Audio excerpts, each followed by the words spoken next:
नमस्कार, मैं रविंद्र कुमार आर के स्टडी में आपका स्वागत करता हूं। आज के वीडियो में आप देखेंगे हिंदी व्याकरण का ध्वनि विचार। तो ध्वनि विचार को देखेंगे। तो ध्वनि विचार में सबसे पहले चलिए वीडियो को हम शुरुआत करते हैं सबसे पहले वर्ण से। तो वर्ण किसे कहते हैं, वर्ण की परिभाषा पर हम आएंगे। वर्ण, यहाँ देखिए वर्ण। तो वर्ण पर सबसे पहले देखेंगे तो वर्ण किसे कहते हैं, वर्ण की परिभाषा जानेंगे। तो वर्ण क्या है? तो वर्ण उस मूल ध्वनि को कहते हैं जिसका खंड या टुकड़ा नहीं हो सकते हैं। तो वर्ण उस मूल ध्वनि को कहते हैं जिसके खंड या टुकड़ा नहीं हो सकते हैं। जैसे देखिए अ, आ, देखिए क है, ख है, ग है, इस तरह से इत्यादि दिया हुआ है। तो वैसे मूल ध्वनि है जिसका खंड या टुकड़ा नहीं किया जा सकता है।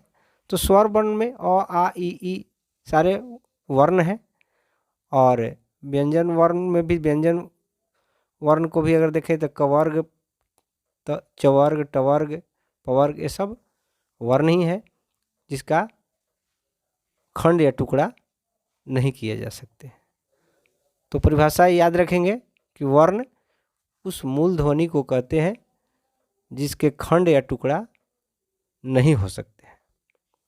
जैसे में अ, आ, ई ये सब होगा, कवर्ग, क ख ग घ, अंग, ये सब च छ ज झ ञ, ये सब टोटल वर्ण है। तो चलिए आगे देखते हैं वर्ण से संबंधित वर्णमाला। अब वो जानेंगे वर्णमाला किसे कहते हैं। बहुत ही आसान है और एक बेसिक चीज़ है हिंदी व्याकरण में, इसी से शुरुआत होता है हिंदी व्याकरण का। तो वर्णमाला को जानेंगे। जिस तरह से वर्ण का परिभाषा देखे कि इसका खंड या टुकड़ा नहीं हो सकता है, उसी से संबंधित वर्णमाला है। वर्णों के उच्चारण समूह को वर्णमाला कहते हैं, यानी वर्णों के उच्चारण समूह को वर्णमाला कहा जाता है। तो ये भी याद रखेंगे कि हिंदी में कुल 46 वर्ण है। देखिए हिंदी में कितने वर्ण हैं?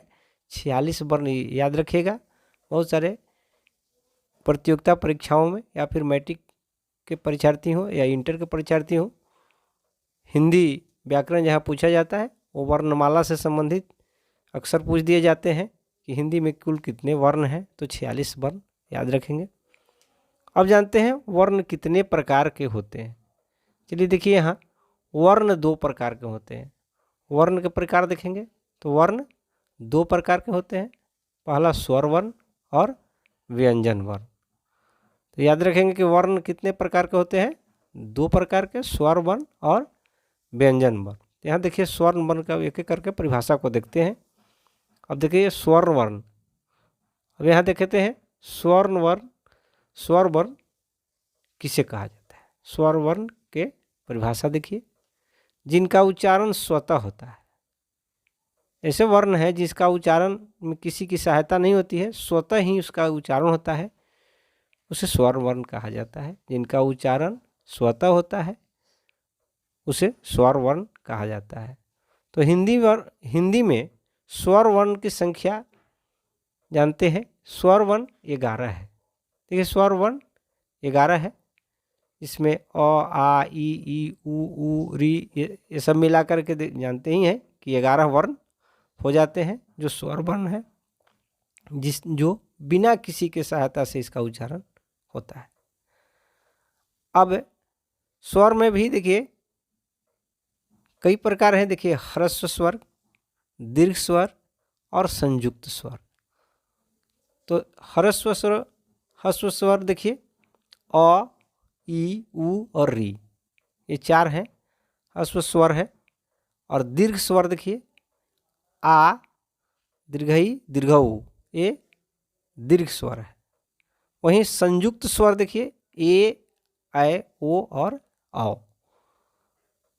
तो स्वर में इसको भी याद रखेंगे कौन ह्रस्व है, दीर्घ है और संयुक्त है। तो ह्रस्व में देखेंगे अ, ई, उ और री, ये 4 को हो गए। और दीर्घ स्वर में आ, दीर्घऊ, ई और दीर्घऊ, ये हो गया दीर्घ स्वर।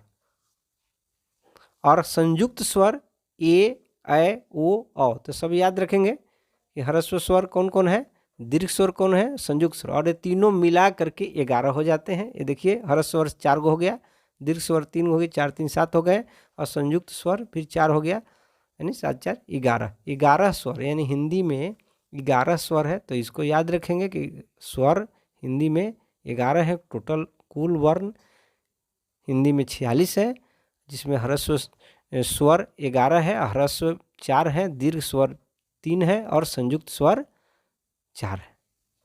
तो चलिए आइए आगे देखते हैं व्यंजन वर्ण। वर्ण के दो भेद हैं, दो प्रकार हैं, जिसमें स्वर वर्ण देख लिए, अब व्यंजन वर्ण देखिए। व्यंजन वर्ण एकदम आसान परिभाषा है, जिनका उच्चारण स्वर वर्ण की सहायता से होता है। जिनका उच्चारण किससे होता है, स्वर वर्ण की सहायता से। स्वर वर्ण में किसी का सहायता नहीं था, उच्चारण में किसी की सहायता नहीं, वो अपने आप में स्वतंत्र था। लेकिन व्यंजन वर्ण में उच्चारण स्वर वर्ण की सहायता से होता है। इसका उच्चारण स्वर वर्ण की सहायता से होता है, उसे व्यंजन वर्ण कहते हैं। व्यंजन वर्ण के उच्चारण में स्वर वर्ण लगा रहेगा। तो हिंदी में व्यंजन वर्णों की संख्या 33 है। अभी स्वर वर्ण की संख्या 11 था और व्यंजन वर्ण की संख्या 33 है, और दोनों मिला दिया जाए तो 46 हो जाता है। तो ये भी याद रखना है कि हिंदी में टोटल वर्ण 46 हैं, वर्णों की संख्या 46, जिसमें स्वर 11 और व्यंजन 33, और कुल मिलाकर के 46 हो जाता है। स्वर वर्ण में भी अभी देखें कि ह्रस्व में 4, दीर्घ में 3, और संयुक्त स्वर 4 है, मिलाकर के 11 होता है। और इसमें देखिए व्यंजन वर्ण में 33 व्यंजन वर्ण है, जो स्वर वर्ण की सहायता से इसका उच्चारण होता है। इसके अलावा व्यंजन वर्ण 2 और हैं। तो देखिए यहाँ व्यंजन वर्ण, अभी स्वर वर्ण देखें कि स्वर वर्ण 11 और व्यंजन वर्ण 33, और टोटल मिला करके कुल वर्ण 46 हो जाते हैं। ये भी याद रखने योग्य है बात, इसको भी याद रखेंगे। इसके अलावा देखिए व्यंजन वर्ण 2 और हैं। 2 और देखिए, जिन्हें अनुस्वार और विसर्ग के नाम से जाना जाता है। अनुस्वार, यहाँ अनुस्वार और विसर्ग। ये अनुस्वार यहाँ देते हैं। देखिए अनुस्वार इस तरह से, अनुस्वार जो ऊपर में बिंदु होता है देते हैं कोई चीज़ के, तो उसको अनुस्वार कहते हैं। और इस तरह से अनुस्वार अगर इस तरह से ऊपर में बिंदु दे देते हैं, वो अनुस्वार हो जाता है।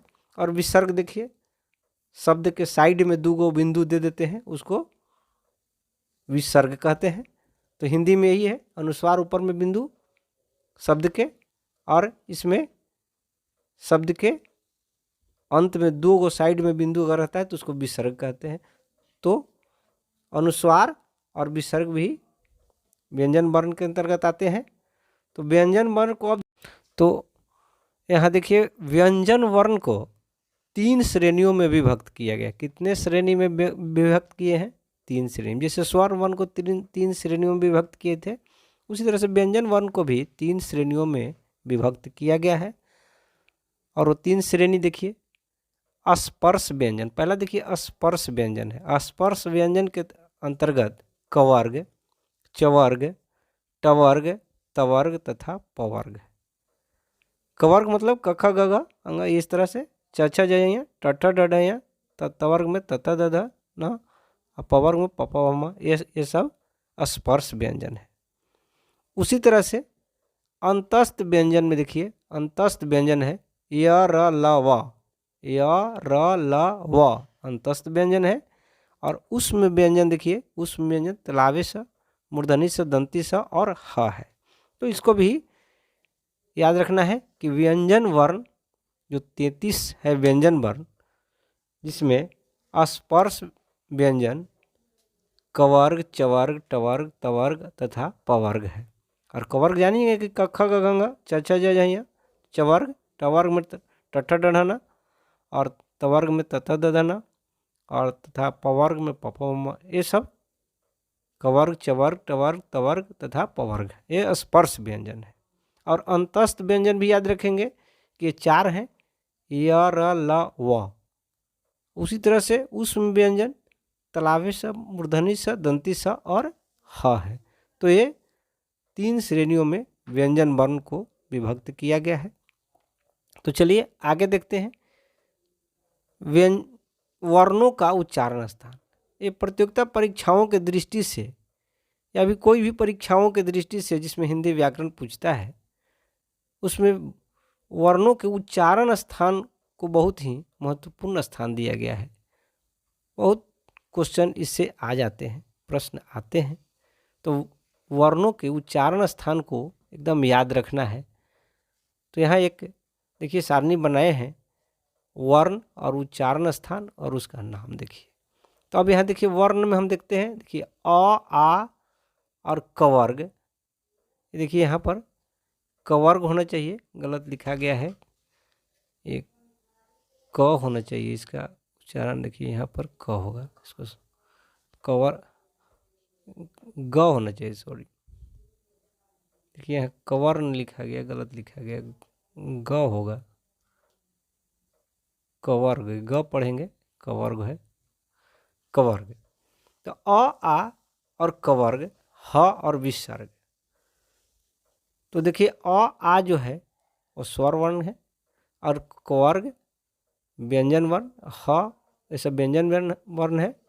तो अ, आ और कवर्ग, ह और विसर्ग का उच्चारण किससे होता है? जैसे हम उच्चारण करते हैं, बोलते हैं, तो कहाँ से हमारा उच्चारण निकलता है? तो कंठ से।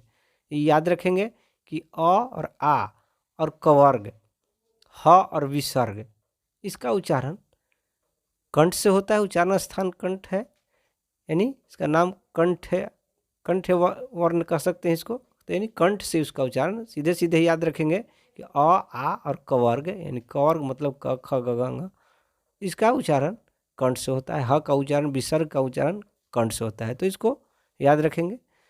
चलिए आगे बढ़ते हैं, इसको देखते हैं। देखिए ई, हर्षई दीर्घई चवर्ग, य और तलावे स। यहाँ पर देखिए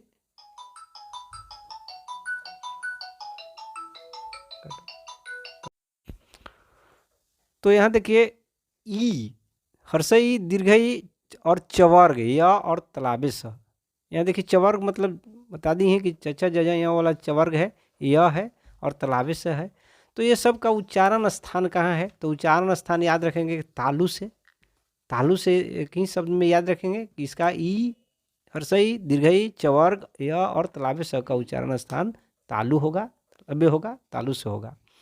अब आते हैं अगले पर आते हैं। देखिए री और टवर्ग, टवर्ग र और मूर्धन्य स। तो देखिए री, टवर्ग, र और मूर्धन्य स का उच्चारण स्थान मूर्धा से। ये भी याद रखना है कि री, टवर्ग और र और मूर्धन्य स का उच्चारण स्थान मूर्धा से होता है। तो ये सब आपको याद रखना है। उसके बाद देखिए तवर्ग है, तवर्ग ल और दंती स। देखिए तवर्ग तथा दधना, ल और दंती स का उच्चारण स्थान दांत से यानी दंत से होगा। तो इसको भी याद रखिए। उसके बाद देखिए उ दीर्घ हो गया और पवर्ग, और से उ दीर्घ और पवर्ग, प। तो इसका उच्चारण ओष्ठ, ओष्ठ से होगा, ओठ से होगा। तो इसको भी याद रखेंगे। उसके बाद देखिए यहाँ देखिए अंग, य, न और म और अनुस्वार। देखिए ये नासिका से है, अंग, य, न और म और अनुस्वार जो हो गया वो नासिका। तो यह भी याद रखेंगे, नासिका से होता है अंग, य, न और म, और अनुस्वार नासिका से होता है। उसके बाद देखिए चंद्र बिंदु, ए और ऐ का उच्चारण स्थान कंठ तालु मिलाकर के होता है, कंठ और तालु दोनों मिलाकर के होता है। उसके बाद आते हैं ओ और औ, ओ और औ का उच्चारण स्थान है कंठ ओष्ठ, कंठ और ओष्ठ मिलाकर कंठोष्ठ से होता है ओ और औ। उसके बाद व का उच्चारण दंत और ओष्ठ, दंतोष्ठ से होता है। तो ये सब याद रखेंगे। एक बार फिर इसको देख लें, एक बार फिर इसको मिलान कर लें, क्योंकि बहुत ही ये महत्वपूर्ण है वर्णों का उच्चारण स्थान। वर्ण, तो वर्ण में सबसे पहले देखिए अ और आ, अ और आ में उसके बाद कवर्ग, तो यहाँ कवर्ग पढ़िएगा, न दिया हुआ है, गलत हो गया है, यहाँ इसको ग पढ़िएगा। तो अ और आ और कवर्ग, कवर्ग मतलब क ख ग घ, तो क ख ग घ, अंग नहीं, क ख ग घ। और ह और विसर्ग का उच्चारण स्थान कंठ से कंठस्थ हो गया। यहाँ देखिए आगे देखते हैं,